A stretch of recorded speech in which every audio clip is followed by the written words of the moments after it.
మన మధ్యన ఉన్నటువంటి ఆత్మీయులు పీటర్ గారిని బట్టి నేను వారికి ప్రేమ వందనాలు తెలియచేస్తా ఉన్నాను. రండి సార్, మిమ్మల్ని పక్కన పెట్టుకుని ఒక మాట చెప్పాలి. మేము ఈరోజు ఈ పరిశుద్ధ వివాహ కార్యక్రమానికి కర్త దేవుడైతే మూలకర్త పీటర్ గారు అని చెప్పడానికి ఏ సందేహము కూడా లేదు. వీరు నాకు 2018 సంవత్సరంలో దేవుడు పరిచయం చేసినటువంటి ఆత్మీయ దైవజనులు. అప్పటి నుంచి వీరితో నాకు ఆత్మీయ అనుబంధం కొనసాగుతూ ఉంది. వీరు ఎవరితోనూ కూడా పెద్ద స్నేహం చేస్తారు ఖచ్చితంగాని, ఎంతవరకు చేయాలో అంతవరకే చేస్తారు. కానీ నాతో ఎక్కువ చేయడానికి దేవుడు సహాయం చేశాడు. ఎందుకు చేశాడు అంటే, దేవుడు ఈ వివాహాన్ని ఈరోజు జరిగించడానికే ఈ యొక్క ఆత్మీయ స్నేహ బంధాన్ని దేవుడు కొనసాగించాడు అని తెలియపరచడానికి ఏ సందేహము కూడా లేదు. వీరు ఈ యొక్క వివాహము మరి దేవుడు వారి ద్వారాగా ఎందుకు జరిగించాడు అనేది, ఎందుకు మరి సిద్ధపరిచాడు అనేది నేను 5 గంటల కల్లా ఒక సాక్ష్యాన్ని మీకు వినిపిస్తాను అన్నాను. ఇప్పుడు 5 అయింది, కానీ వాక్యాన్ని వినిపిస్తున్నాను. ఈ అరగంట తర్వాత ఆ సాక్ష్యాన్ని మీరు వినటమే కాదు, చూడబోతున్నారు. చాలామంది ఫ్రెండ్ ఉన్నారు, మీకు స్క్రీన్ కనబడితే స్క్రీన్లో ఉన్నటువంటి ఆ దేవుని చిత్తం అనేది మీకు కనబడుతుంది. మీరేం కంగారు పడకండి. ఒకవేళ ముందు కూర్చున్నటువంటి వారు ఆ సమయానికి ఒకవేళ వెనకాలకు వెళ్ళాలనుకుంటే వెళ్ళండి, లేదంటే బయట ఇంకా 3 స్క్రీన్లు ఉన్నాయి, బయట కూడా మరి మీకు ఆ యొక్క వాయిస్ వినబడుతుంది. దేవుని చిత్తం ఏంటో కొంతసేపట్లో నేను మీ ముందు పెట్టబోతా ఉన్నాను. ముందుగా దేవుని యొక్క వాక్యాన్ని అందించడానికి మన మధ్యకు దైవజనులు పీటర్ గారు నడిపించారు. వారికి సమయాన్ని నేను అప్పగిస్తా ఉన్నాను.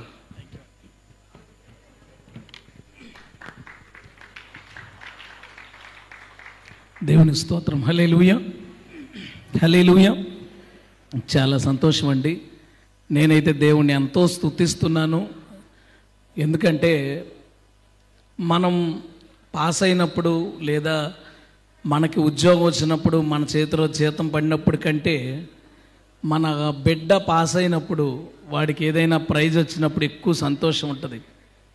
అది మనం దానికి కారణం ఏంటంటే, మన బిడ్డ సంతోషాన్ని మనం కోరుకోవడం, రెండోది తన మీద మనకున్న ప్రేమ.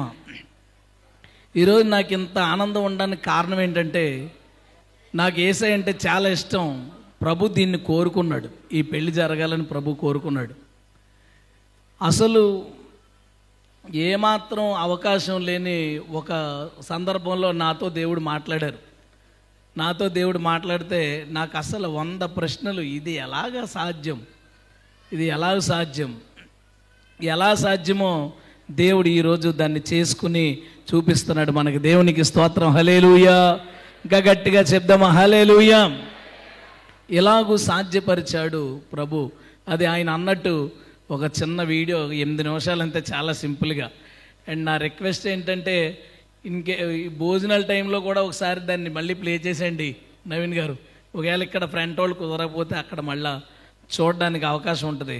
అయితే ఆయన అన్న మాటలో నాకు ఒకటి భయం వేసింది. ఏంటంటే, ఇంత క్లోజ్ అయింది పెళ్లి గురించే అని, కొమ్మది పెళ్ళి అయిన తర్వాత వదిలేరు కదా నన్ను. జోక్ అండి, అలా నవ్వుతావే. ఇంకో పెళ్ళి ఉందట అంటే పెళ్ళిళ్ళ కోసమేనా నేను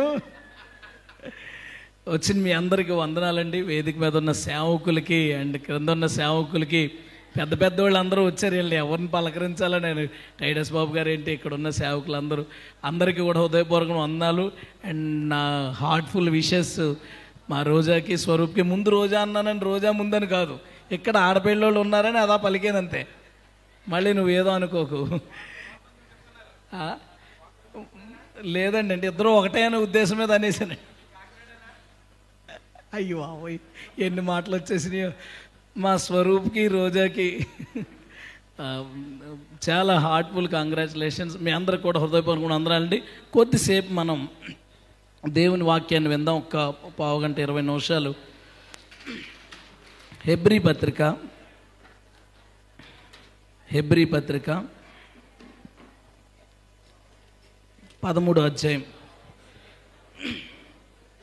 హెబ్రీ పత్రిక 13వ అధ్యాయం 4వ వచనం. వివాహం అన్ని విషయముల్లో ఘనమైనది గాను పానుపు నిష్కల్మషమైనదిగాను ఉండవలెను అనే మాట రాయబడింది. వివాహము అన్ని విషయాల్లోకెల్లా ఘనమైనదిగా ఉండాలంట. దేవుడు చెప్పిన మాట, దేవుడు మనందరికీ చెప్పిన మాట ఏంటంటే వివాహం అనేది అన్ని విషయాల్లోకెల్లా ఘనమైనదిగా ఉండాలి, చాలా గొప్పదిగా ఉండాలని ప్రభు చెప్తున్నాడు. ఘనమైందంటే చాలా గొప్పదిగా ఉండాలని.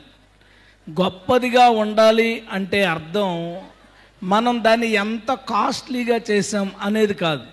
అది మన ఓపిక, మన అవసరం, మన పరిస్థితి, మన సేవను బట్టి, పిలవాల్సిన మనుషులను బట్టి ఆ స్పామ్ మారిపోతూ ఉంటుంది. ఘనమైందని దాని గురించి చెప్పలా. అబ్రహాముకి ఒక్క కొడుకు, ఆ రోజుల్లోనే కోటేశ్వరుడు అబ్రహాం. వాళ్ళ కొడుకు పెళ్లి బడ్జెట్ ఎంత? ఇస్సాకు పెళ్లి బడ్జెట్ ఎంత? యాకోబు పెళ్లి బడ్జెట్ ఎంత? వాళ్ళ ఉద్దేశం, దేవుడు చెప్పిన మాట యొక్క ఉద్దేశం, వివాహం అన్ని విషయాల్లో ఘనమైందిగా ఉండవలను అంటే దాన్ని ఎంత రిచ్గా చేస్తున్నాం అనేది కాదు. అది మన అవసరాన్ని బట్టి, సొసైటీలో మనకున్న స్టేటస్ పరిస్థితిని బట్టి వెళ్ళిపోతుంది. దేవుడు చెప్పాలనుకున్నది ఏంటంటే దానికి ఇవ్వాల్సిన వాల్యూ ఈ లోకములో అన్ని రిలేషన్స్ కన్నా పెద్దగా, అన్ని శుభకార్యాల కన్నా గొప్పగా వివాహం అనేది ఉండాలని దేవుడు మాట్లాడుతున్నాడు. దేవునికి స్తోత్రం. ఎందుకు అలా మాట్లాడాడు? నేను ఒక మాట చెప్తాను. బైబిల్లో ఈ మాట ఉంది కాబట్టి ఓకే. నేను ఒక మిషనరీ స్టోరీ చదివాను. ఆ మిషనరీ స్టోరీలో ఏంటంటే ఒక ఆయన నరమాంస భక్షకులు ఉన్న ప్రాంతానికి సువార్త చేయడానికి వెళ్ళాడు. మనుషుల్ని తినేసే ప్రాంతం. సువార్త చేయడానికి వెళితే మొత్తానికి ఆ నరమాంస భక్షకులకు దొరికిపోతే ఆయన తీసుకుని వాళ్ళ గూడెం ఉంటుంది కదా, గూడెంకి తీసుకెళ్ళిపోయారట. తీసుకెళ్ళిన తర్వాత వీళ్ళు ప్లాన్ చేసుకుంటున్నారు, చంపేసి తినేద్దాం, కాల్చుకుని తినేద్దామని. ఈలోపు అందులోంచి ఒక ఆయన వచ్చి చెప్పాడంటే వాళ్ళ భాషలో ఏమనంటే, మన గూడెంలో ఈరోజు ఒకరిది పెళ్ళి అవుతుందిరా అని చెప్పారంట. పెళ్ళి ఎప్పుడైతే గూడెంలో ఏ రోజు పెళ్ళి అయితే ఆ రోజు దొరికినోడిని తినరంట, వదిలేస్తారట. ఎందుకు అంటే పెళ్లి రోజున ఒకడు చచ్చిపోకూడదు. అసలు వివాహం ఘనమైంది కాదు, నాగరికతే తెలియని వాళ్ళకి పెళ్లి రోజున ఒకరు చచ్చిపోకూడదు, పెళ్లి రోజున మంచే జరగాలి అనే ఆలోచన ఎందుకు వచ్చింది? దేవుడు మనుషులందరినీ సృష్టించాడు. అందుకే దేవునికి సంబంధించిన ఆలోచనలో వాళ్ళు ఎక్కడున్నా ఉంటారు. మీరు ఎక్కడన్నా చూడండి, ఏ దేశం అన్నా చూడండి, ఏ భాష అయినా చూడండి, ఏ మతమైనా చూడండి, ఏ తెగన్నా చూడండి, పుట్టినరోజు ఫంక్షన్ కన్నా, మెచ్యూర్ ఫంక్షన్ కన్నా, చావుల కన్నా, అన్నిటికన్నా పెళ్ళిని ఎందుకు బాగా చేస్తారు? దేవుని మాట అది. వాళ్ళు బైబిల్ చదవచ్చు, చదవకపోవచ్చు, దేవుడి గురించి తెలియకపోవచ్చు, కానీ దేవుడు అందరి మనసుల్లోనూ వివాహం అనేది చాలా గొప్పదని పెట్టేశాడు. వాళ్ళ మతాల్లో లేకపోయినా, వాళ్ళ గ్రంథాల్లో లేకపోయినా పెళ్ళిని చాలా ఘనంగా చేస్తారు. ఎందుకంటే అది బైబిల్ ఆజ్ఞ. దేవుని స్తోత్రం. బైబిల్ని రాయించిన దేవుడు సృష్టికర్త కాబట్టి సృష్టిలో ఉన్న ప్రతి మానవుడు పెళ్ళిని చాలా గొప్పగా భావిస్తాడు. అలా భావిస్తూ చాలా రకాలుగా పెళ్ళిళ్ళు చేస్తారు. ఎందుకు వివాహం గొప్పదో నేను మీకు చెప్తాను. ఆఫ్రికాలో కాంగో అనే ప్రాంతం ఉంటుంది. ఆ కాంగో అనే ప్రాంతంలో పెళ్లి ప్రాంగణం లోపలికి, అంటే గేట్ దగ్గర నుంచి ఎవరైనా లోపలికి అడుగుపెట్టిన తర్వాత పెళ్ళంతా అయిపోయి ఇక్కడి నుంచి వెళ్ళిపోయేదాకా ఎవరు నవ్వకూడదు. రూల్ అది. ఎవరు నవ్వకూడదు. పెళ్లి కొడుకు కానీ, పెళ్లి కూతురు కానీ, తల్లిదండ్రులు కానీ, వచ్చిన వాళ్ళు కానీ ఎవ్వరు నవ్వకూడదు. సీరియస్గా ఉండాలి. ఎవడైనా నవ్వు ఆపుకోలేకపోయినా ఉంటే రాకూడదు. ఒకవేళ వచ్చి నవ్వు ఆపుకోకపోతే బయటికి వెళ్ళి నవ్వుకోవాలి. ఎందుకు అని అడిగితే దాని ఇంటర్నల్ మీనింగ్ ఏదో మనకు చెప్తుంది ప్రతి పెళ్ళి. వాళ్ళు ఏం చెప్తారు తెలుసా? దాని అర్థం పెళ్ళి నవ్వులాట కాదు అని తెలియచేయడానికంట. ఎంత గొప్ప విషయం! పెళ్ళి నవ్వులాట కాదు, పెళ్ళిని సింపుల్గా తీసుకునే విషయం కాదు, పెళ్ళిని ఈజీగా తీసుకోకూడదు అని. ఎందుకంటే మా కాలంలో పెళ్ళి అవ్వడం అంటే అర్థం ఏంటంటే పెళ్ళి అయిపోయింది, ఇంక వీడి జీవితం ఆమెతోనే అయిపోయింది, ఇంకా ఆమె జీవితం ఆడితో అయిపోయింది, ఇంకొకటి లేదు. ఇప్పుడు ఏంటంటే పెళ్ళి అవుతుంది, మళ్ళీ అవ్వచ్చు, మళ్ళీ అవ్వచ్చు, ఎప్పుడైనా బ్రేక్ అవ్వచ్చు. మొన్న మీరు న్యూస్లో చదివేదో లేదో, అమ్మాయి అబ్బాయి ఎలా కూర్చున్నారు, పెళ్ళి అయిపోయింది, ఫ్రెండ్ ఎవడో చెవిలో అన్నాడంట, ఇంతమంది ముందు మీ ఆవిడకు ముద్దు పెట్టాలని. ఆడ ఫ్రెండ్స్ ఛాలెంజ్ కాడు ఏం చేయాలో తెలియక టక్కుమని ముద్దు పెడితే వదిలేసిపోయింది పోలీస్ స్టేషన్కి. ఇడిపోయారు వాళ్ళు. భర్తే అందరి ముందు ముద్దు పెట్టినందుకు విడాకులు ఇచ్చేసింది. పెళ్ళి చాలా ఈజీ అయిపోయింది, చాలా సులువు అయిపోయింది, చాలా సింపుల్గా అయిపోయింది. అందుకే కాంగో ఓడిపెట్టిన రూలు చాలా మంది, అంటే మనం చేయలేం కానీ సీరియస్గా ఉండద్దు, బట్ వాళ్ళ ఉద్దేశం ఎంత బాగుందో చూడండి. పెళ్ళిళ్ళు ఘనమైనవి ఎందుకంటే ప్రతి పెళ్ళి ఒక మాట మనకి ఏదో ఒక ముఖ్యమైన మాట చెప్తుంది. కొరియాలో పెళ్లి చేసుకోబోయే పెళ్లి కొడుక్కి రాత్రి పెళ్ళి అనుకో, పొద్దున పడుకోబెట్టి చేతులు కట్టేసి కాళ్ళ మీద కొడతారంట, టపా టపా టపా టపా అని. ఆడు తట్టుకుని అంతసేపు. ఎందుకు రాని దెబ్బలు తింటున్నావు అంటే, రేపు పెళ్ళి అయిన తర్వాత చాలా ఎన్నైనా భరించాలి, ఎన్ని ఇబ్బందులు భరించినా ఆమెను వదలకుండా ఉండడానికి ముందే ఆ ఇబ్బందులన్నీ భరించేయి అని కొడతారట. నాకు అది వింటున్నప్పుడు ఏమనిపించిందో తెలుసా? నిజమే, దేవాది దేవుడు మనుషుల్ని పెళ్లి చేసుకోవాలని, మానవ జాతిని వివాహం చేసుకోవడానికి, ఇందాక టైటస్ బాగారు చెప్పినట్టుగా ఆ ఆధ్యాత్మిక వివాహం చేసుకోవడానికి ప్రభు అయిన యేసు భూమి మీదకి వచ్చి పెళ్లి కొడుకు దెబ్బలు తిన్నాడండి. స్తోత్రం చెప్దాం. వాళ్ళకి తెలీదు, బైబిల్ తెలియదు వాళ్ళకి, యేసు ప్రభు తిన్న దెబ్బల గురించి తెలియదు. కానీ ఆ పెళ్ళి యేసుక్రీస్తు వివాహం కోసం దెబ్బలు తిన్నాడు అనే విషయాన్ని చెప్తుంది. రొమానియాలో ఒక వింత ఆచారం ఉంటుంది. ఏంటంటే అమ్మాయిని దాచేస్తారు. ఎవరు దాచేస్తారో తెలుసా? అమ్మాయి తాలూకా బంధువులే దాచేస్తారు. దాచిన తర్వాత అబ్బాయి ఆ హింట్స్కు వదిలితే ఆ హింట్స్ని పట్టుకుని వెతుక్కుని అమ్మాయి ఎక్కడుందో తెలుసుకుని, అమ్మాయి తాలూకా ఎంత డబ్బు అయితే అటుపక్క వాళ్ళు అడిగారో ఆ డబ్బు అంతటిని ఇచ్చి ఆ అమ్మాయిని విడిపించుకుంటాడు. వాళ్ళెవరికి బైబిల్ తెలీదు, కానీ బైబిల్ చెప్తుంది ఈ మాట. మనందరము పాపము క్రింద బంధించబడి ఉండగా, పాపం మనల్ని బంధించి వీళ్ళు నా సొత్తు అని మనల్ని అణిచివేసి ఉండగా, పరలోకమందున్న మన దేవుడు భూమి మీదకి వచ్చి మనందరికీ చెల్లించాల్సిన కట్నం చెల్లించేసి మనల్ని దాని దగ్గర నుంచి విడుదల చేసి త్వరలో వివాహం చేసుకోబోతున్నాడు. హల్లెలూయా. ఇది వాళ్ళకి బైబిల్ తెలీదు, కానీ బైబిల్లో ఉన్న ఆచారం జరుగుతుంది. మీకు ఇంకొకటి చెప్పి నేను ముందుకు వెళ్ళిపోతాను. మన దేశంలోనే రాజస్థాన్లో ఒక పెళ్ళి ఉంటుంది. ఎలా చేస్తారంటే, అమ్మాయి అబ్బాయిని పెళ్లి చేసుకునే ముందు ఒక చెట్టుని పెళ్లి చేసుకుంటుంది. ఏదో చెట్టు దగ్గరికి వెళ్తే ఆ చెట్టుకి పెళ్లి చేసేస్తారు. పెళ్ళైన ఒక 2 రోజులకో 3 రోజులకో ఆ చెట్టుని నరికేస్తారు. చెట్టును నరికిన 3వ రోజున అబ్బాయినిచ్చి పెళ్లి చేస్తారు. ముందు పెళ్లి చేస్తారు, చెట్టుని నరికేస్తారు. నరికేసిన 3వ రోజున అతనికి ఇచ్చి పెళ్లి చేస్తారు. వాళ్ళకి ఏం తెలియదు. వాళ్ళు ఏమంటారంటే కీడేమన్నా ఉంటే చెట్టు మీదకు పోద్దండి అని. కానీ దాని వెనకాల మనకేం చెప్తుందో తెలుసా? మనల్ని పెళ్లి చేసుకోవడానికి ఆయన ఈ లోకానికి వచ్చి చచ్చిపోయాడు. హల్లెలూయా. 3వ రోజు పెళ్ళి ఏంటో తెలుసా? చచ్చిపోయినాడు 3వ రోజు లెగిసి మనందరికీ కావలసిన సమస్తాన్ని అందించి వెళ్ళిపోయాడు. ప్రభు గట్టిగా స్తోత్రం చెల్లిద్దాం. హల్లెలూయా. వీళ్ళు ఎవరికి బైబిల్ తెలీదు, బైబిల్ గురించి తెలీదు. కానీ దేవుడు దీన్ని ఘనమైందని భావించాడు కాబట్టి, దేవుడు ఈ భూమి మీద ప్రారంభించిన మొట్టమొదటి రిలేషన్ భార్యాభర్తల రిలేషన్ కాబట్టి దాన్ని అందరి హృదయాల్లో పెట్టి పెళ్ళిలో నేను మాట్లాడాలి అని అనుకున్నాడు. ప్రతి పెళ్ళిలోనూ ఆయన మాట్లాడతాడు. మాట్లాడతాడు. నా పెళ్ళి చాలా విచిత్రంగా జరిగింది. మా ఆవిడ ఎక్కడ ఉంది, నువ్వు మీ నాన్నగారికి చెప్పగా. మా మామయ్యగారు వచ్చారు పెళ్లి చూపులకి. ముందు ఎవరినో తీసుకుని వచ్చాడు. దాన్ని చాలా తీక్షణంగా పరిశీలన చేస్తున్నాడు. నేనేమో అప్పుడే పెళ్ళి ఏంటని ఒప్పుకోలేదు. నాకు 21 సంవత్సరాలు, చిన్న కుర్రోడిని. అంటే 21 అంటే చిన్న కుర్రోడిని కాదు, కుర్రోడిని. అయితే నాకు వద్దని. అయితే మా మామగారు చూస్తున్నారు. చూసి లేచి నిలబడన్నాడు. లేచాను. అన్నాడు. ఇటు అటు నడిస్తే మా అమ్మాయికి చూశాను. అమ్మాయి ఏడమంటే ఇది ఒక్కసారికి చేసారా, ఆగమని చెప్పి నా దగ్గరికి వచ్చి ప్యాంటుని మోకాళ్ళ వరకు ఎత్తమన్నాడు. ప్యాంటుని మోకాళ్ళ వరకు ఎత్తే కాళ్ళు పిసికి చూశాడు, కాళ్ళు బాగున్నాయో లేదో అని. నాకు భలే మండింది, ఏం చేయలేం. తర్వాత బండి నడపడం వచ్చాను. అయితే నడిపన్నాడు.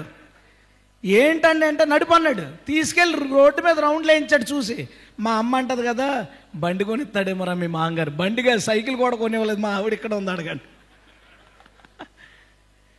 అయిపోయింది. నేను ఈగో అట్ట అయిపోద్ది కదా, మంచి ఫీల్లో ఉన్నాను. నాది గుళ్ళో పెళ్ళి, కాకినాడలో వెంకటేశ్వరం గుళ్ళో పెళ్ళి. ఆ పెళ్ళిలో నేను వెయిట్ చేసే సిచ్యువేషన్ ఏంటంటే, ఆ రోజు పెళ్లి చూపుల్లో ఏడిపించిన మా మామగారు నా కాళ్ళు పట్టుకుంటాడు అక్కడ. ఇక్కడ మగవాళ్ళందరికీ వీళ్ళకి ఛాన్స్ లేదు. క్రిస్టియన్ మ్యారేజ్లో, హిందూ మ్యారేజ్లో ఆ ఈగో అంతా దింపేసుకోవడానికి ఆ మంచి ఛాన్స్ ఉంటుంది. ఆ ప్లేట్లో కాళ్ళు ఎట్టి వచ్చి కడుక్కోమామయ్య అనుకుంటున్నాను నేను. కడుగుతున్నాడు. కడుగుతుంటే పక్క నుంచి కృష్ణశాస్త్రిని, మా ఊర్లో చావులకి పెళ్ళిళ్ళకి కూడా ఒకే పంతులు ఆయన మంత్రాలు చదువుతున్నాడు. ఆ మంత్రాల్లో సహస్రనామే అనే ఒక మాట నా చెవిలో పడింది. సహస్ర శీర్షే అనే ఒక మాట నా చెవిలో పడింది.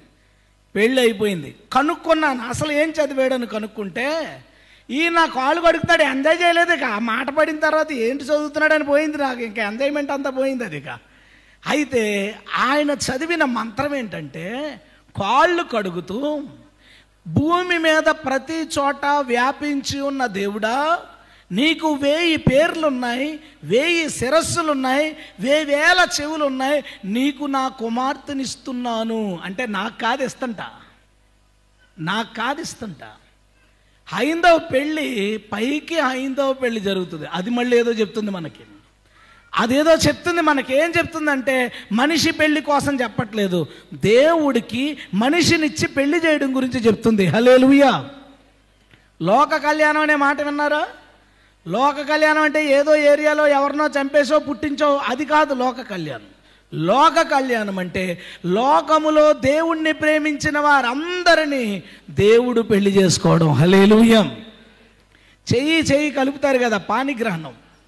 పాణిగ్రహణం అప్పుడు ఒక మంత్రం చదువుతారు. మీరు ఎవరైనా హైందవులు ఉంటే మీకు తెలిసిన బ్రాహ్మణులు అడగండి, నిజమో కాదో నేను చెప్పింది. ఎందుకంటే నేను తెలుసుకుని విని దాన్ని కనుక్కుని, ఎందుకంటే నేను హైందవ పెళ్లి చేసుకున్నాను కాబట్టి. అందులో ఏమని చదువుతాడో తెలుసా? చేతిలో చెయ్యేసి మొదట చంద్రుడికి, తరువాత గాంధర్వుడు, తరువాత అగ్ని ఏలిన ఈమెను నీకు ఏలుటకి ఇస్తున్నాం. మొదట ఎవరట? చంద్రుడు, తర్వాత గంధర్వుడు, మూడవదిగా అగ్ని ఏలిన ఈమెను నీ చేతికంటే నువ్వెవడంటే నెంబర్ 4 చెయ్యట్టుకుంటా. నువ్వు ఎవడో తెలుసా? నెంబర్ 4. ఆల్రెడీ 3 భర్తలు ఉన్నారు ఈమెకి, 3 ఏళ్తున్నారు, 4వ వాడు నువ్వని చదువుతారు. నిజంగా తెలుగులో చదివితే ఏ పెళ్లి చేసుకోడు ఎవడు. ఆడెవడో చెప్పినా కానీ అడుగుతాం. కానీ దాని అర్థం ఏంటో తెలుసా? చంద్రుడు అనగా పైనున్నవాడు, గంధర్వుడు అనే మాటకు అర్థం కుమారుడు. మీరు చదువుకోండి, డిక్షనరీలో ఉంటుంది. గంధర్వుడు అనగా కుమారుడు, అగ్ని అనగా పరిశుద్ధాత్ముడు. వారు ఏమని చదువుతారంటే, ఎప్పటిదాకా ఈమెని తండ్రి కుమార పరిశుద్ధాత్మలు ఏలుతున్నారు, ఈసారి నీవు కూడా ఈమెను ఏలు. గట్టిగా చప్పట్లు కొట్టి ప్రభువుని కనపడదాం. ఆ పాణిగ్రహణం ఎవరిని చేసుకుంటున్నారు? ఆ కాళ్ళు కడిగేటప్పుడు ఇందాక ఆయన చెప్పిన దుప్పటి ఇటుపక్కనే ఉన్నదేమో ఇహ జీవితం, దాని మీనింగ్ చెప్తున్నాను. అటుపక్కన ఉన్నది పరజీవితం, అంటే మగాడేమో పరజీవితం, ఆమెమో ఇహ జీవితం. మధ్యలో ఉన్నదేమో మధ్య మన బ్రతుకు. ఈ ఇహంలో ఉండగానే పరములో ఉన్న దేవుణ్ణి తెలుసుకోవాలి. ఆ దుప్పటి పోయిన తర్వాత కాదు, దుప్పటి ఉండగానే నెత్తి మీద చెయ్యాలి. పెళ్ళి ఎప్పుడు జరుగుద్దండి? దుప్పటి ఉండగా జరిగిపోతుంది పెళ్ళి. అటు పక్కన ఎవరున్నారో ఇంక మనకు సంబంధం లేదు, చెయ్యేసేయటమే అయిపోయింది పెళ్ళిక. ఈ భూమి మీద బ్రతికి ఉండగానే మన దేవుణ్ణి మనం తెలుసుకోవాలి. స్తోత్రం చెప్దాం. నిన్ను సృష్టించిన వాడిని నువ్వు తెలుసుకోవాలని ప్రతి సాంప్రదాయపు పెళ్లిలోనూ యేసు ఉన్నాడు, ప్రతి ఆచారపు పెళ్లిలోనూ యేసు ఉన్నాడు, ప్రతి పద్ధతిలోనూ యేసు ఉండి ఎవరైనా ఆలోచిస్తే నా దగ్గరికి వస్తారని చెప్తున్నాడు. ఈరోజు ప్రభువుని ఎరగని వాళ్ళు ఉంటే మీరు వివాహాలకు వెళ్ళేటప్పుడు మీరు ఆలోచించండి. అక్కడి నుంచి జరుగుతున్న పూజలు, జరుగుతున్న మంత్రాలు అన్నీ కూడా దేవుని వివాహం, లోక కళ్యాణం గురించి మాత్రమే రాయబడతాయి. మూడోది, ఎందుకు వివాహము ఘనమైనది? మొదట అది దేవుడు ప్రారంభించింది కాబట్టి, రెండవది అది దేవుని గురించి చెప్తుంది కాబట్టి, మూడవది అది ఒక కుటుంబాన్ని భూమి మీద కడతది. అద్భుతమైన విషయం. ఒక కుటుంబాన్ని భూమి మీద కడతది. భార్యాభర్తలు అనే రిలేషన్లోంచే అక్క, అన్న, తమ్ముడు, మేనమామ, ఆడబడుచు, తోడికోళ్ళు, ఏ బంధుత్వం అయినా ఎక్కడి నుంచి వస్తుందో తెలుసా? భార్యాభర్తల నుంచే ప్రారంభమవుతుంది. భార్యాభర్తల నుంచి చుట్టూ ఒక సర్కిల్ గీస్తే వాళ్ళలోంచే ఈ రిలేషన్స్ అన్నీ వస్తాయి. ఒక కుటుంబము భార్యాభర్తల నుంచి కట్టబడుతుంది. ఈరోజు మనిషికి జంతువుకి ఉన్న ముఖ్యమైన డిఫరెన్స్ ఏంటో తెలుసా? కుటుంబ వ్యవస్థే. వాటికి కుటుంబ వ్యవస్థ ఉండదు, మనకు ఉంటుంది. మనకు ఒక ఫ్యామిలీ ఉంటుంది, రిలేషన్స్ ఉంటాయి, బంధుత్వాలు ఉంటాయి. ఈ మధ్యన కొంతమంది మనకు నచ్చినట్టు బతకొచ్చు, పెళ్ళి, మళ్ళీ భార్య, పిల్లలు ఇవన్నీ అవసరం లేదని చెప్పేవాళ్ళు ఉన్నారు. మన కోర్టు కూడా ఆడదని పెళ్లి చేసుకోవచ్చు, మగవాళ్ళు పెళ్లి చేసుకోవచ్చు అనే దౌర్భాగ్య స్థితికి వెళ్ళిపోయినాయి. బట్ బైబిల్ చెప్తుంది అది ఒక కుటుంబాన్ని కడుతుంది. దానివల్లనే మనం అందరం వీళ్ళతో ఈ విషయం మాట్లాడుతున్నాం. ఇక్కడున్న అందరూ కూడా దేవుడు మిమ్మల్ని, నన్ను, మనందరినీ జంటలుగా కలిపింది ఒక మంచి కుటుంబ వ్యవస్థని భూమి మీద పెట్టడం కోసం. వీరిద్దరిని దేవుడు కడుతున్నది కూడా ఒక మంచి కుటుంబ వ్యవస్థని భూమి మీద కట్టడానికి. మనలో చాలామంది ఫెయిల్ అయ్యాం. ఎవరినైనా భర్తని పక్కకు తీసుకెళ్ళి, పెళ్ళైన తర్వాత హ్యాపీగా ఉన్నావా అని పక్కకు తీసుకెళ్ళి, ఎందుకన్నానంటే భార్య పక్కన అడిగితే చాలా హ్యాపీగా ఉన్నానని చెప్తాడు, అబద్ధం చెప్పేస్తాడు. పక్కకు తీసుకెళ్ళి పెళ్ళి అయిన తర్వాత ఎలాగ ఉన్నారండి, జీవితం ఎలా ఉందని అని అడిగితే అప్పుడు కొడుపు చింపుకుని కాళ్ళ మీద పడేసుకుంటాడు బాధ అంతా.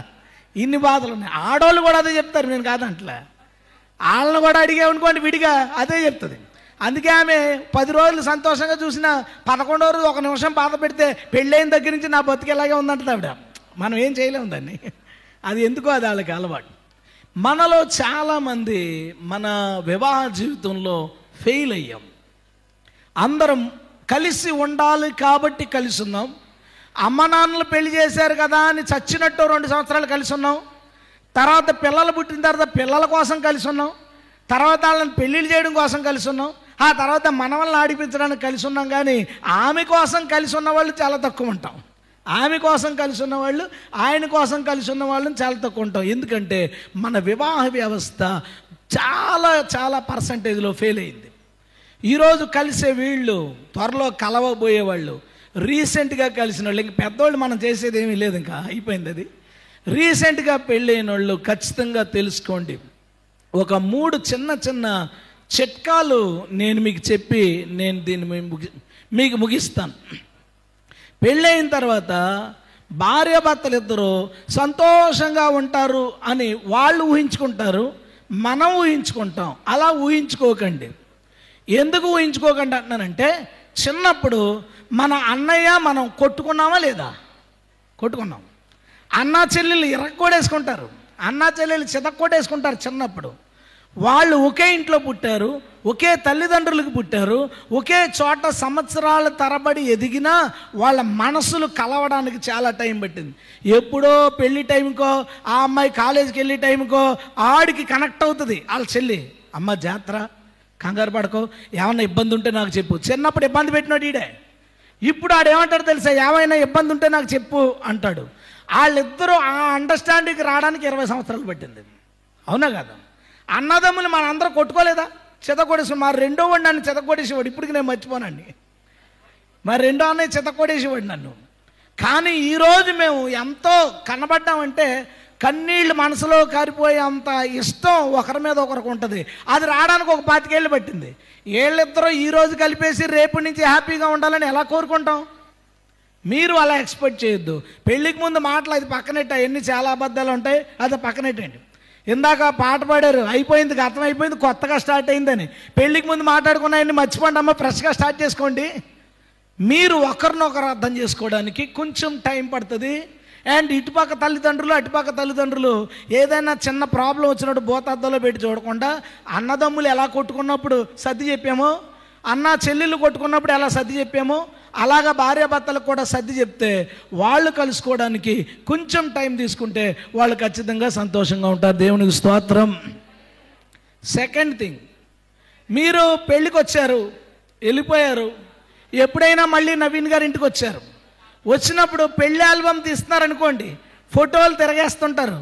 ఈయన ఎంత ఫోజ్ ఇచ్చినా పక్కది, రోజా ఎంత ఫోజ్ ఇచ్చినా పక్కది, చుట్టాలు పక్కది. నువ్వేమి ఎతుకుతున్నావు? గట్టిగా చెప్పండి. నువ్వున్న ఫోటో ఎతుకుతున్నావు. నువ్వున్న ఫోటోలో నీ కన్ను రెప్ప కనుక సగం పడింది అనుకో, అక్కడ బ్యాచ్ ఉంది, ఒక 4-5 బ్యాచ్, కెమెరా బ్యాచ్, వాళ్ళని అమ్మనాభూతులు తిట్టుకుంటావు. ఆడు ఫోజ్ ఇస్తున్నాడు తప్ప నేను కళ్ళు మూసానో లేదో చూడలేదని.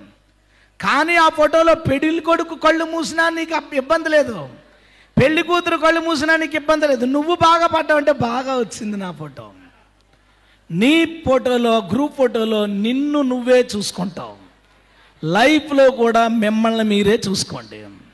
లైఫ్లో అస్తమాను వాళ్ళు ఊటి వెళ్ళారట, వీళ్ళు అరకెళ్ళారట, ఆయన చీరగా ఉన్నాడట, ఆయన ఇంట్లో 4 దెబ్బలు పీకేసి ఉంటాడు, అది నీకు తెలియదు, అది కూడా కావాలా? వాళ్ళ గురించి మనకొద్దు. మనం ఎదుటోళ్ళ లైఫ్ చూడొద్దు. మీ జీవితం, మీ పరిచర్య, మీ కష్టాలు, మీ మనస్తత్వం, ఇది మాత్రమే చూడండి.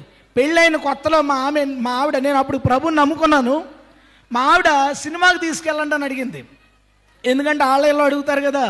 నేను అన్నాను, నేను సినిమాలు మానేసాను, యేసుప్రభుని నమ్ముకున్నాను, నేను నిన్ను థియేటర్కి తీసుకెళ్తాను, నేను పడుకుంటాను, నువ్వు చూడు అన్నాను.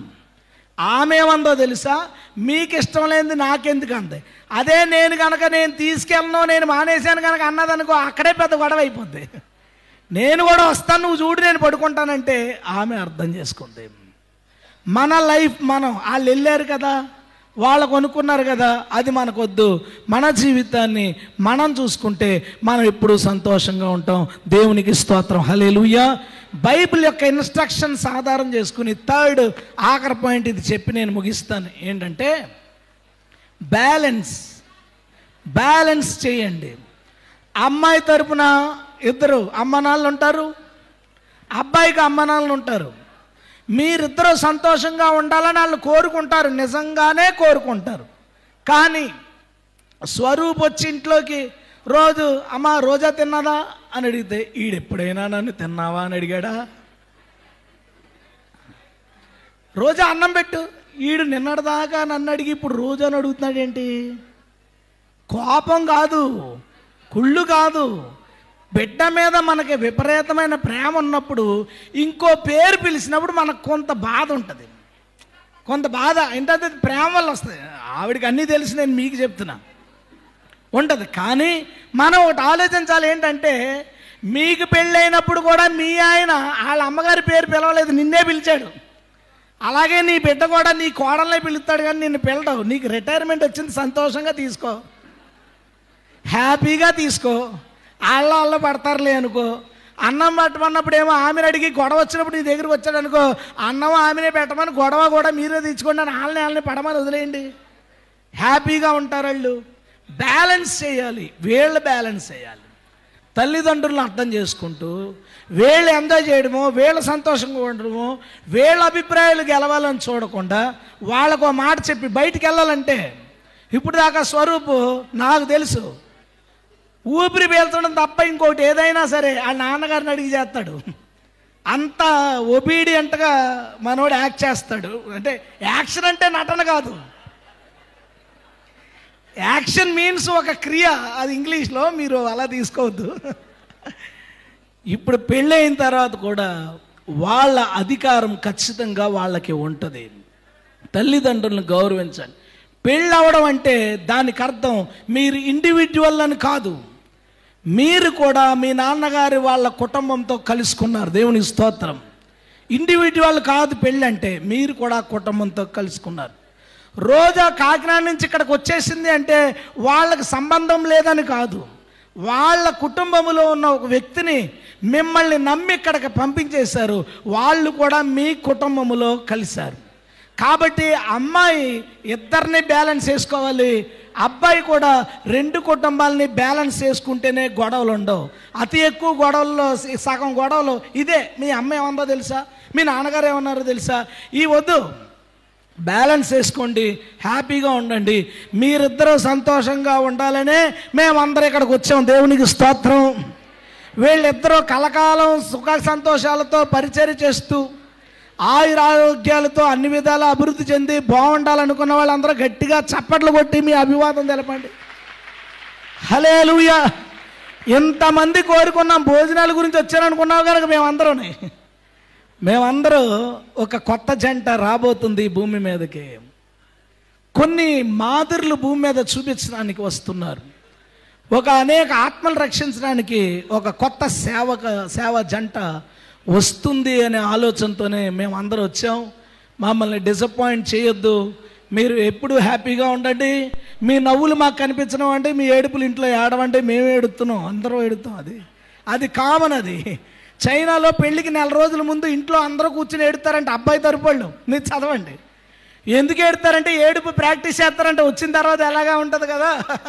1 month ఏడుతారంటే రోజుకి 1 గంట సేపు టైం పెట్టుకుని అందరూ కూర్చొని ఏడుతారట పెళ్ళికి ముందు. సో ఏడుపు లోపల ఏడిసేయండి, నవ్వులు మాత్రం మాకు పంచండి. మంచి పరిచయం చేసి సంతోషంగా మీరు అందరూ ఉండాలని ప్రభు పేరిట కోరుకుంటున్నాను, ఆశపడుతున్నాను. అందరికీ వందాలండి. Thank you. మీ అందరికీ కూడా ఈ వివాహానికి విచ్చేసినటువంటి అతిరథ మహారథులందరికీ ప్రభు అయిన యేసుక్రీస్తు నామములో నూతన వధువరుల పక్షముగా దేవుని పేరిట ప్రేమ వందనాలు తెలియచేస్తామన్నాడు. అందరికీ వందనాలండి. అందరికీ వందనాలు. ఈరోజు ఈ వివాహం దేవుని చిత్తం అని శుభలేఖలో నేను వేయటం జరిగింది. అయితే ఆ దేవుని యొక్క చిత్తం ఏంటో ఇక్కడ మనమందరము తెలుసుకొని దేవుని గణపరచవలసిన వారంగా ఉన్నాం. చాలామంది దైవ సేవకులు మన మధ్యన ఉన్నారు. వివాహం జరిగేటువంటి సమయంలో మధ్యలో వైజాగ్లో ఆ యొక్క కార్యక్రమాలలో మీరు కూడా మాతో పాటు పార్టిసిపేట్ చేద్దరు. కానీ దయతో అందరూ ప్రేమతో అర్థం చేసుకోవాలని మనం చేస్తూ ఉన్నాను. ముందు ఈ వివాహ కార్యక్రమాన్ని దేవుడు జరిగిస్తున్నాడు అంటే ఆయన ఎల్ షద్దాయ్ అని నేను నమ్ముతున్నాను. సర్వశక్తి కలిగిన దేవుడు, సర్వశక్తి కలిగినటువంటి దేవుడే సకలాశీర్వాదాలకు కారణభూతుడు, అద్భుతాలు చేయగల శక్తిమంతుడై ఉన్నాడు. ఈ వివాహము గురించి నేను చెప్పాలి అనుకున్నటువంటి మాట మీరు ఈ సమయంలో స్క్రీన్లో చూడబోతా ఉన్నారు. ఈ సమయంలో మనము ఆ యొక్క వీడియోలో చూద్దాం. రైట్.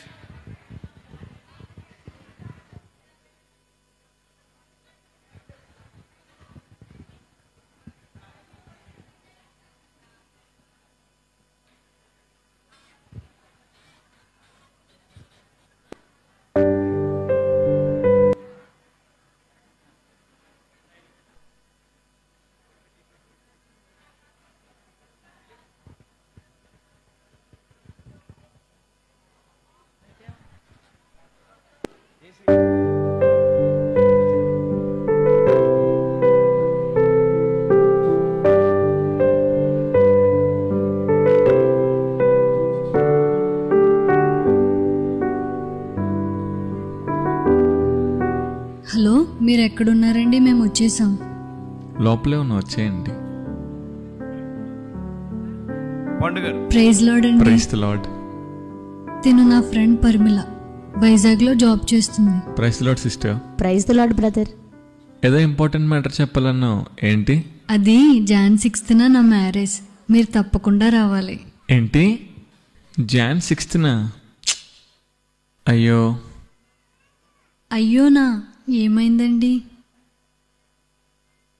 అది నా మ్యారేజ్ కూడా ఆ రోజే, నువ్వు తప్పకుండా రావాలి. అవునా?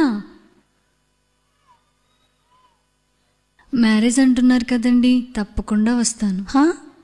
నువ్వు వస్తానంటున్నావు కదా, నేను కూడా వస్తా.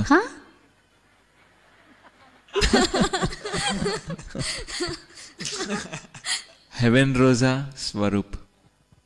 స్వరూప్ హెవెన్ రోజా.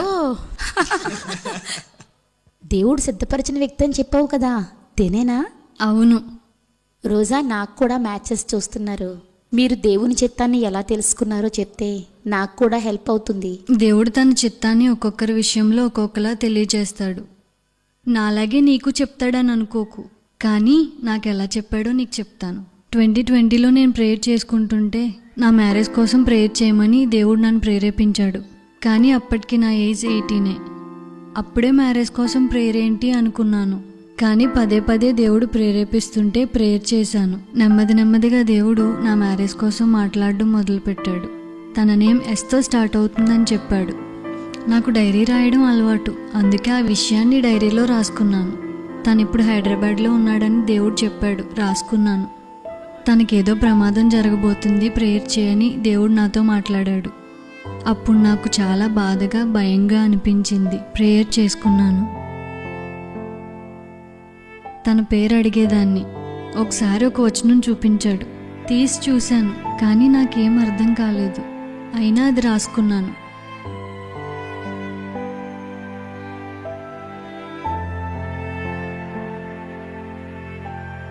అలా 2 years గడిచిపోయాయి. మాకు బాగా తెలిసిన ఒక పాస్టర్ గారి చర్చ్లో మీటింగ్స్ జరుగుతున్నాయి. మేమందరూ గూగుల్ మీట్లో జాయిన్ అయ్యాము. ఒకరు సాక్ష్యం చెప్తున్నారు. నా పేరు స్వరూప్, మాది అమలాపురం. మా నాన్నగారు 7 సంఘాలకి పాస్టర్. నన్ను చాలా క్రమశిక్షణగా పెంచారు. బీటెక్ చదువుకోవడానికి గుంటూరు వెళ్ళి అక్కడ లోకస్తులతో కలిసిపోయాను. తల్లిదండ్రులను మోసం చేస్తూ సినిమాలు చూడడం మొదలుపెట్టాను. దేవుడు నాకు కీబోర్డ్ ప్లే చేసే తలాంతునిస్తే ఆ తలాంతును కాలేజ్ ఫంక్షన్స్లో సినిమా సాంగ్స్కి వాడాను. క్రేజ్ సంపాదించుకున్నాను. అలా సినిమా వాళ్ళు పరిచయం అయ్యారు. జాబ్ కోసం హైదరాబాద్ వెళ్ళాను. అక్కడ ఒక సినిమాకి మ్యూజిక్ డైరెక్షన్ చేయడానికి ఛాన్స్ వచ్చింది. నా పేరు స్వరూప్. ముందుగా నాకు ఈ సినిమాలో ఈ అవకాశం ఇచ్చిన మా ప్రొడ్యూసర్ గారికి, అలానే నన్ను నమ్మి ఇంత బాధ్యతను మాకు ఇచ్చిన డైరెక్టర్ సార్కి, మరి ముఖ్యంగా మా హీరో సార్కి చాలా థ్యాంక్స్. నేను క్రిస్టియన్ అని మర్చిపోయాను. నా పేరెంట్స్కి తెలిస్తే ఏమంటారో ఏమవుతారని కూడా ఆలోచించలేదు. డబ్బు కోసం, పేరు కోసం మూవీస్కి పనిచేశాను. రాత్రి పబ్బుల్లో కూడా ప్లే చేసేవాడిని. పోకిరీల నుండి సెలబ్రిటీల వరకు అందరూ పరిచయం అయ్యారు. దైవ భయం లేకుండా అలా సాగిపోతుండగా ఒకరోజు మా టీంతో కలిసి హైవేలో 140 స్పీడ్లో నేను డ్రైవ్ చేస్తూ లారీని ఓవర్టేక్ చేస్తుండగా యాక్సిడెంట్ అయ్యి కార్ 4 పిల్టీలు కొట్టేసింది. చనిపోయాను అనుకున్నాను. కార్లో అందరికీ దెబ్బలు తగిలాయి. నెమ్మదిగా బయటకు వచ్చి చూసుకుంటే నాకు చిన్న దెబ్బ కూడా తగలలేదు. 108 వచ్చింది. పోలీసులు వచ్చారు. నన్ను చూసి, నువ్వు బ్రతకడం ఇంపాసిబుల్, నువ్వు ఏ దేవుడిని నమ్ముకున్నావో ఆ దేవుడే నిన్ను కాపాడాడన్నారు. సిగ్గుపడ్డాను. అన్నీ వదిలేసి ప్రభు సేవకు వచ్చేసాను. దేవుడు వాడుకుంటున్నాడు. సాక్ష్యం వినేశాక ఆ డైరీ చూడమని పదే పదే ప్రేరేపణ వచ్చింది. చూస్తే అన్నీ కనెక్ట్ అవుతున్నాయి. పేరు అడిగినప్పుడు వచనం చూపించాడు కదా, అది ఎక్కడ రాసుకున్నానా అని వెతికాను. నా విషయంలో ఇదే దేవుని చిత్తమని నాకు అర్థమైంది. ప్రభువా, నువ్వే దీన్ని ముందుకు తీసుకువెళ్ళాలి అని ప్రేయర్ చేశాను. అప్పుడు తన్ని చూసావా? నేను విన్నది ఆడియో.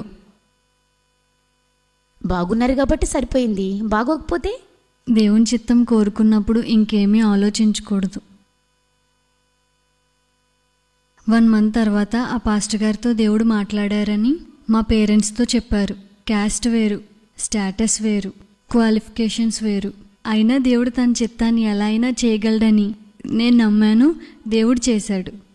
ఎలా చేశాడు? ఆ తర్వాత స్టోరీ ఏంటో సారే చెప్పాలి. నెక్స్ట్ ఏమైందండి?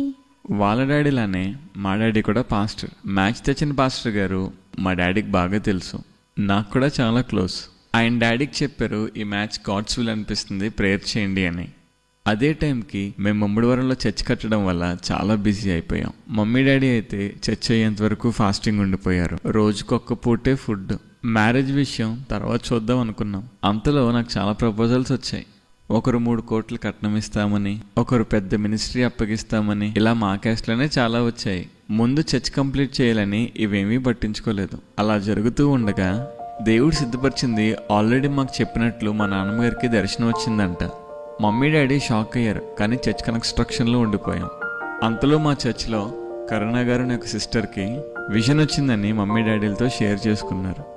అందులో మీ కోడలు వాక్యం బాగా చెప్తుందని, మీ క్యాస్ట్ కాదని, ఆమెకు జడ పొడవుగా ఉందని చెప్పారట. వెంటనే డాడీ ఫోటో చూపిస్తే తిననే నేను చూశానన్నారట. ఇంతలో సుజాత్ గారని ఇంకొక ఆమెకు కూడా నా మ్యారేజ్ విషయంలో విషన్ వచ్చింది. టు బీ ఆనెస్ట్, తన ఫోటో చూడగానే పెద్ద ఏం నచ్చలేదు. ఎందుకంటే హైదరాబాద్లో అంత మోడర్న్ ట్రెండ్ చూసొచ్చాను కదా, నాకు పెద్ద ఏం అనిపించలేదు. కానీ ఈలోపే ఒక 10 టైమ్స్ నాకు విషయంలో కనిపించింది. ఈ మ్యాచ్ కోసం నేను డైలమాలో ఉండగా మా తమ్ముడు యుఎస్ నుండి కాల్ చేసి ఈ మ్యాచ్ చేసుకుంటే మన పరిచర్య ఇంకా అద్భుతంగా జరుగుతుందని దేవుడు ప్రేరేపిస్తున్నాడని చెప్పాడు.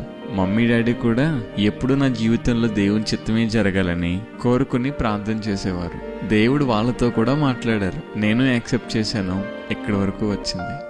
మరెవరూ అబ్జెక్ట్ చేయలేదా?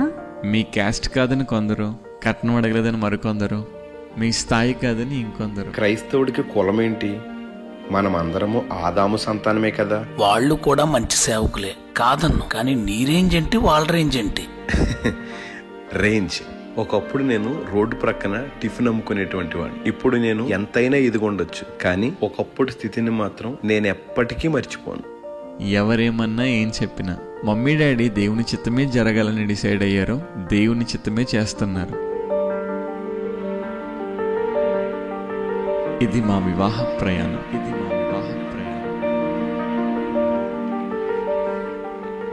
దైవజనుని ఇంట దేవుడు జరిగిస్తున్న ఆయన చిత్తం. ఈ ఘనమైన కార్యం చేసిన దేవునికే స్తోత్రం, దేవునికే స్తోత్రం, దేవునికే స్తోత్రం.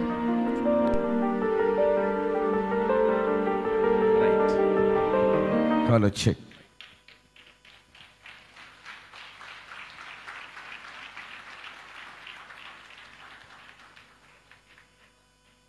దేవుని చిత్తం కోసం నేల మట్టుకు తగ్గిపోవటానికి సిద్ధంగా ఉన్నానన్నాను. ఎందుకంటే ప్రభువా ప్రభువా అని పిలిచే ప్రతి ఒక్కడు పరలోకంలో అడుగు పెట్టడట. పరలోకమందున్న తండ్రి చిత్త ప్రకారం చేసేవాడే పరలోకంలో అడుగు పెడతారనే వాక్యాన్ని బాగా నమ్మిన వాడిని, విశ్వసించిన వాడిని. దేవుని చిత్త ప్రకారమే ప్రతిదీ జరగాలనుకున్నాను. ₹1,00,00,000 వరకు ఆఫర్ ఇచ్చారు. ₹3 తీసుకోలేదు. నేను ₹3 తీసుకోలేదు. వారు మాట్లాడటానికి ప్రయత్నం చేసినా నేను వాళ్ళతో ఏకీభవించలేదు. అయ్యా ఏం చేద్దామంటే, ఆ మాటలు నాతో మాట్లాడకండి అన్నాను. దయచేసి ఆలకించండి. ఇది దేవుని చిత్తమని నేను ఎప్పుడు గమనించానంటే, పీటర్ గారు నాతో సంవత్సర కాల క్రితం, సంవత్సరం పైనే ఈ విషయాన్ని గురించి చెప్పారు. కానీ నేను ఎంత మాత్రము యాక్సెప్ట్ చేయలేదు. 4 నెలల పాటు ఆయన నాతో మాట్లాడుతూ ఉంటుంటే ఆ ఫోన్ నేను లిఫ్ట్ చేయలేదు. అంటే లిఫ్ట్ చేసేవాడిని కానీ దాటేసేవాడిని. ఈయన మాట్లాడితే ఈ సంబంధం గురించి చెప్తాడురా బాబు అనుకునేవాడిని. అయితే ఒకసారి నేను ఫోన్ లిఫ్ట్ చేసి, అయ్యా మందిరం కడుతున్నానయ్యా, ఇప్పుడు నన్ను డిస్టర్బ్ చేయొద్దయ్యా అన్నాను. సరే మందిరం అయిన తర్వాత చూద్దామన్నారు. అమ్మయ్య గ్యాప్ దొరికింది అనుకున్నాను. మందిరం ఓపెనింగ్కి రోజా వాళ్ళ మదర్ని ఫాదర్ని ఆయన తీసుకొచ్చేసారు. ఎందుకండి అన్నాను. మన మినిస్ట్రీ చూస్తారండి అన్నారు. సరే అయితేనని అయిష్టంగానే వారిని ఆ రోజున పలకరించలేకపోయాను, వాళ్ళని చూడలేకపోయాను, మాట్లాడలేకపోయాను. తర్వాత అమ్మ వినండి, ఇది దేవుని చిత్తమని నేను ఎలా గ్రహించాను అంటే, వాళ్ళు మన మందిరం దగ్గరికి వచ్చి వెళ్ళిన తర్వాత పాస్టరమ్మ గారికి బాగాలేదని తెలిస్తే నేను కాకినాడ వెళ్ళటం జరిగింది. కాకినాడ వెళ్ళినప్పుడు పీటర్ గారికి ఫోన్ చేస్తే ఆయన అన్నారు, పాస్టరమ్మ గారికి బాగాలేదండి అని అన్నప్పుడు, అయ్యో ఆ రోజు పలకరించలేకపోయాను. సరే ఆ రోజు పలకరించలేకపోయాను కనుక దయచేసి వెళ్ళి చిన్న ప్రార్థనైనా చేసి వద్దామని వెళ్ళటం జరిగింది. నేనైతే పలకరించి ప్రార్థన చేసేద్దామని అన్నాను. వాళ్ళు ప్రేమతో ఆహ్వానించారు. వాళ్ళ దర్శనాలు షేర్ చేసుకున్నారు. ఆల్రెడీ కొన్ని విజన్స్ ఉన్నప్పటికీ కూడా ఏకీభవించడానికి ఎందుకో మనసు అంగీకరించలేదు. సరేనండి అని చెప్పేసి వచ్చాను. తర్వాత మరలా ఒక సందర్భంలో మరలా వాళ్ళని కలవటం జరిగింది. కలిసినప్పుడు పాపతో మాట్లాడాను. పాపతో మాట్లాడితే పాప దర్శనం అన్నప్పుడు మేము తెలిస్తే దర్శనం రావటం పెద్ద గొప్ప ఏం కాదమ్మా అని అన్నాను నేను. మీరెవరో తెలియకుండానే నేను దర్శనం చూశానండి అంది. ఎలా అన్నాను, ఇవన్నీ చెప్పింది.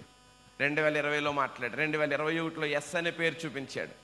2021లోనే నాకు ఆ బాబు హైదరాబాద్లో ఉన్నాడని చూపించాడు. 2021లో 2022 కదా, 2022లో 2023 యాక్సిడెంట్ కదా, 2022లో తను హైదరాబాద్లో ఉన్నాడని చూపించి ఇవన్నీ వరుస పెట్టి చెప్తుంటే నేను అన్నాను, మా బాబు సాక్ష్యం చెప్పుంటాడు, నువ్వన్నీ కూడా ఇమాజినేషన్ చేసుకుని చెప్తున్నావేమో అన్నాను నేను. ఏ రోజు అలాగే అన్నానా? ఓకే. అప్పుడు తను అంది, నాకు డైరీ రాసే అలవాటు ఉందండి అంది. అయితే నేను ఇంచు కదలకుండా నీవు రాసుకున్నటువంటి డైరీ నాకు చూపిస్తావా అన్నాను. తప్పనిసరిగా చూపిస్తానంది. డేట్స్తో సుద్దా ఉంటే నేను నమ్ముతాను అన్నాను. ప్రతి డేటు కూడా మెన్షన్ చేసి ఉందండి. వెంటనే నా ఆలోచన మార్చేసుకున్నానండి. నా ఆలోచన మార్చేసుకుని దేవుని చిత్తానికి లోబడిపోయాను. వినండి, మేము లోబడిపోయాం కానీ మా అబ్బాయి లోబడలేదు. నేను ఇష్టపడిన 40 రోజులకి మా అబ్బాయి ఇష్టపడ్డాడు.